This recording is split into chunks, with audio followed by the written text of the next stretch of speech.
ನಮ್ಮ ಕರ್ತನಾದ ಯೇಸು ಕ್ರಿಸ್ತನ ಸುಮಧುರವಾದ ನಾಮದಲ್ಲಿ ತಂದೆಯಾದ ದೇವರಿಗೆ ಸ್ತೋತ್ರ ಕೊಂಡಾಟಗಳನ್ನು ಸಲ್ಲಿಸುತ್ತಾ ಈ ಶುಭ ಶುಕ್ರವಾರದ ಮುಂಜಾನೆಯ ವಾಕ್ಯ ಧ್ಯಾನಕ್ಕೆ ನಿಮ್ಮೆಲ್ಲರನ್ನೂ ಪ್ರೀತಿಯಿಂದ ಸ್ವಾಗತಿಸುತ್ತೇನೆ.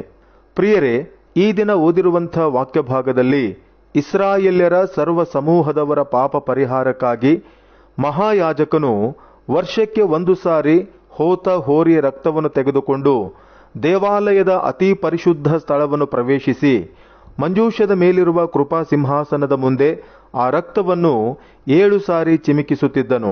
ಇದರಿಂದ ಇಸ್ರಾಯೇಲ್ಯರ ಸರ್ವ ಸಮೂಹದವರ ಪಾಪ ಪರಿಹರಿಸಲ್ಪಡುತ್ತಿತ್ತು ಎಂಬುದಾಗಿ ದೇವರ ವಾಕ್ಯದಲ್ಲಿ ಓದಿ ಕೇಳಿಸಿಕೊಂಡಿದ್ದೇವೆ. ಕೊಲಸ್ಸೆಯವರಿಗೆ ಬರೆದ ಪತ್ರಿಕೆ 2ನೇ ಅಧ್ಯಾಯ 17ನೇ ವಚನದಲ್ಲಿ ಇವು ಮುಂದೆ ಬರಬೇಕಾಗಿದ್ದ ಕಾರ್ಯಗಳ ಛಾಯೆಯಾಗಿವೆ, ಇವುಗಳ ನಿಜ ಸ್ವರೂಪವು ಕ್ರಿಸ್ತನಲ್ಲಿ ನೆರವೇರಿಸಲ್ಪಟ್ಟಿದೆ ಎಂಬುದಾಗಿ ತಿಳಿಸಲಾಗಿದೆ. ಅಂದರೆ ಯಾವ ರೀತಿಯಾಗಿ ಹಳೆ ಒಡಂಬಡಿಕೆಯಲ್ಲಿ ಇಸ್ರಾಯೇಲ್ಯರ ಸರ್ವ ಸಮೂಹದವರ ಪಾಪ ಪರಿಹಾರಕ್ಕಾಗಿ ವರ್ಷಕ್ಕೆ ಒಂದು ಸಾರಿ ಹೋತ ಹೋರಿಯ ರಕ್ತವನ್ನು ತೆಗೆದುಕೊಂಡು ದೇವಾಲಯದ ಅತಿ ಪರಿಶುದ್ಧ ಸ್ಥಳದಲ್ಲಿರುವ ಕೃಪಾ ಸಿಂಹಾಸನದ ಮುಂದೆ 7 ಸಾರಿ ಚಿಮುಕಿಸಲ್ಪಡುತ್ತಿತ್ತೋ, ಅದೇ ರೀತಿಯಾಗಿ ನಮ್ಮ ಕರ್ತನಾದ ಯೇಸು ಕ್ರಿಸ್ತನು ಇಡೀ ಲೋಕದ ಮಾನವರ ಪಾಪ ಪರಿಹಾರಕ್ಕಾಗಿ 7 ಸಂದರ್ಭಗಳಲ್ಲಿ 7 ಸಾರಿ ತನ್ನ ಪರಿಶುದ್ಧವಾದ ರಕ್ತವನ್ನು ಸುರಿಸಿರುವುದನ್ನು ನಾವು ಸತ್ಯವೇದದಲ್ಲಿ ಗಮನಿಸಬಹುದಾಗಿದೆ. ಸತ್ಯವೇದದಲ್ಲಿ 7 ಎನ್ನುವಂಥ ಸಂಖ್ಯೆ ಪರಿಪೂರ್ಣತೆಗೆ ಸೂಚನೆಯಾಗಿದೆ. ಅಂದರೆ ಲೋಕದ ಮಾನವರ ಸಕಲ ಪಾಪವನ್ನು ಪರಿಪೂರ್ಣವಾಗಿ ಪರಿಹರಿಸುವುದಕ್ಕಾಗಿ ಕರ್ತನಾದ ಯೇಸು ಕ್ರಿಸ್ತನು ತನ್ನ ಸಂಪೂರ್ಣ ರಕ್ತವನ್ನು ಸುರಿಸಿದನು ಎಂಬುದಕ್ಕೆ ಇದು ಗುರುತಾಗಿದೆ. ಪ್ರಿಯರೇ, ನಮ್ಮ ಕರ್ತನಾದ ಯೇಸು ಕ್ರಿಸ್ತನು ಮೊಟ್ಟ ಮೊದಲನೇ ಸಾರಿ ತನ್ನ ರಕ್ತವನ್ನು ಸುರಿಸಿದ್ದು ಗೆತ್ಸೇಮನೆ ತೋಟದಲ್ಲಿ. ಆತನು ಮನೋವ್ಯಥೆಯುಳ್ಳವನಾಗಿ ಪ್ರಾರ್ಥಿಸುತ್ತಿದ್ದಾಗ ಆತನ ಬೆವರು ಭೂಮಿಗೆ ಬೀಳುತ್ತಿರುವ ರಕ್ತದ ದೊಡ್ಡ ಹನಿಗಳೋಪಾದಿಯಲ್ಲಿತ್ತು ಎಂಬುದಾಗಿ ಲೂಕನ ಸುವಾರ್ತೆ 22ನೇ ಅಧ್ಯಾಯ 4ನೇ ವಚನದಲ್ಲಿ ತಿಳಿಸಲಾಗಿದೆ. ಎರಡನೇದಾಗಿ, ಅಂದು ಮಹಾಯಾಜಕನಾಗಿದ್ದ ಕಾಯಫನ ಮನೆಯಲ್ಲಿ ಯೇಸು ಕ್ರಿಸ್ತನನ್ನು ವಿಚಾರಣೆ ಮಾಡುವಾಗ ರೋಮಾಯ ಸಿಪಾಯಿಗಳು ಆತನ ಮುಖದ ಮೇಲೆ ಉಗುಳಿ ಆತನ ಕೆನ್ನೆಗೆ ಬಲವಾಗಿ ಹೊಡೆದು ಆತನಿಗೆ ಮುಸುಕು ಹಾಕಿ ಗುದ್ದಿದಾಗ ಮತ್ತಾಯನ ಸುವಾರ್ತೆ 26ನೇ ಅಧ್ಯಾಯ 67ನೇ ವಚನದಲ್ಲಿ ನಾವು ಕಾಣುತ್ತೇವೆ. ಮೂರನೇದಾಗಿ, ಮಾರ್ಕನು ಬರೆದ ಸುವಾರ್ತೆ 15ನೇ ಅಧ್ಯಾಯ 15ನೇ ವಚನದಲ್ಲಿ ತಿಳಿಸಿರುವಂತೆ ಪಿಲಾತನು ಯೇಸು ಸ್ವಾಮಿಗೆ ಒಂದು ಕಡಿಮೆ 40 ಏಟುಗಳು, ಅಂದರೆ 39 ಕೊರಡೆಯ ಏಟುಗಳನ್ನು ಹೊಡಿಸಿದಾಗ ಆತನು 3ನೇ ಸಾರಿ ತನ್ನ ರಕ್ತವನ್ನು ಸುರಿಸಿದನು.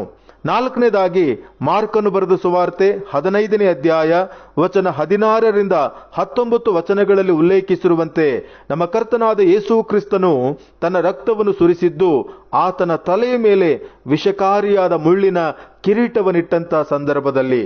ಇನ್ನು 5ನೇದಾಗಿ, ಆತನ ಕೈಗಳಿಗೆ ಮೊಳೆಗಳನ್ನು ಜಡಿದಾಗ ಮತ್ತು 6ನೇದಾಗಿ ಆತನ ಕಾಲುಗಳಲ್ಲಿ ಮೊಳೆಗಳನ್ನು ಜಡಿದಾಗ.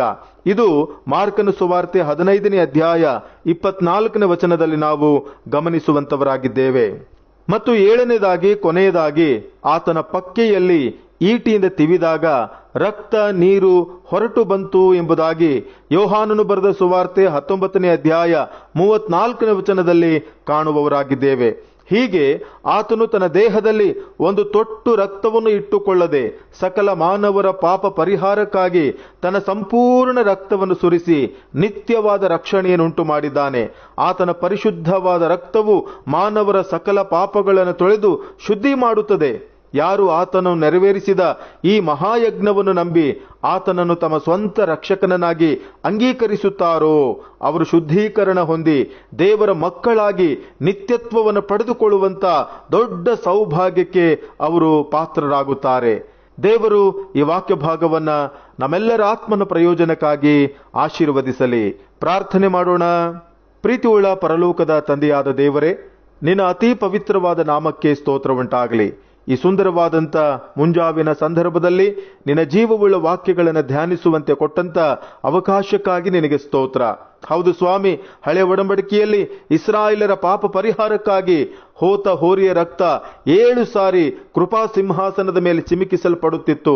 ಅದೇ ರೀತಿಯಾಗಿ ನೀನು ಸಕಲ ಮಾನವರ ಪಾಪ ಪರಿಹಾರಕ್ಕಾಗಿ ನಿನ್ನ ರಕ್ತವನ್ನು 7 ಸಾರಿ ಸುರಿಸುವುದರ ಮೂಲಕ ಮಾನವರ ರಕ್ಷಣೆಯನ್ನು ಸಂಪೂರ್ಣವಾಗಿ ನೆರವೇರಿಸಿದ್ದಿ. ಅದಕ್ಕಾಗಿ ನಿನಗೆ ಸ್ತೋತ್ರಗಳನ್ನು ಸಲ್ಲಿಸುತ್ತೇವೆ. ನಿನ್ನ ರಕ್ತದ ಮೂಲಕವಾಗಿ ನಮ್ಮನ್ನು ಶುದ್ಧೀಕರಿಸಿದ್ದಿ, ನಿನ್ನ ಸಮೀಪಸ್ಥರನ್ನಾಗಿ ಮಾಡಿದ್ದಿ, ನಿನ್ನ ಮಕ್ಕಳಾಗುವಂತ ಅಧಿಕಾರವನ್ನು ಕೊಟ್ಟಿದ್ದಿ.